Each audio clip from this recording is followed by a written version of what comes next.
आप सुनने जा रहे हैं पंचतंत्र की कहानी दो सांप। एक नगर में देश शक्ति नाम का एक राजा रहता था।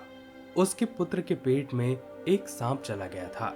उस सांप ने वहीं पर अपना बिल बना लिया था। पेट में बैठे सांप के कारण उसके शरीर का प्रतिदिन क्षय होता जा रहा था। बहुत उपचार करने के बाद भी जब स्वास्थ्य में कोई सुधार न हुआ तो अत्यंत निराश होकर राजपुत्र अपने राज्य से बहुत दूर किसी प्रदेश में चला गया और वहां सामान्य भिखारी की तरह मंदिर में रहने लगा। उस प्रदेश के राजा बलि की दो नौजवान लड़कियां थीं। वह दोनों प्रतिदिन सुबह अपने पिता को प्रणाम करने आती थी। उनमें से एक राजा को नमस्कार करते हुए कहती थी, महाराज की जय हो, आपकी कृपा से ही संसार में सब सुख हैं। दूसरी कहती थी, महाराज ईश्वर आपके कर्मों का आपको फल दे। दूसरे के वचन सुनकर महाराज क्रोधित हो जाते। एक दिन इसी क्रोधवश में उसने अपने मंत्री को बुलाकर यह आज्ञा दी, मंत्री इस कटु बोलने वाली लड़की को किसी गरीब परदेश के हाथों में दे दो, जिससे यह अपने कर्मों का फल स्वयं चख सके। मंत्रियों ने राजाज्ञा से उस लड़की का विवाह मंदिर में सामान्य भिखारी की तरह ठहरे परदेसी राजपुत्र के साथ कर दिया। राजकुमारी ने उसे अपना पति मानकर उसकी सेवा की और दोनों ने उस देश को छोड़ दिया। थोड़ी दूर जाने पर वे एक तालाब के किनारे ठहरे।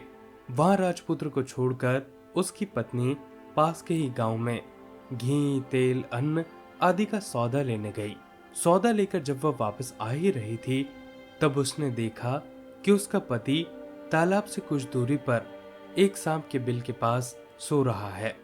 उसके मुख से एक फनियल सांप बाहर निकलकर हवा खा रहा है और एक दूसरा सांप भी अपने बिल से निकलकर फन फैलाए वहीं बैठा था। दोनों में बातचीत हो रही थी। बिल वाला सांप पेट वाले सांप से कह रहा था, दुष्ट, तू इतने सर्वांग सुंदर राजकुमार का जीवन क्यों नष्ट कर रहा है? पेट वाला सांप बोला, तू भी तो इस बिल में पड़े स्वर्ण कलश को दूषित कर रहा है।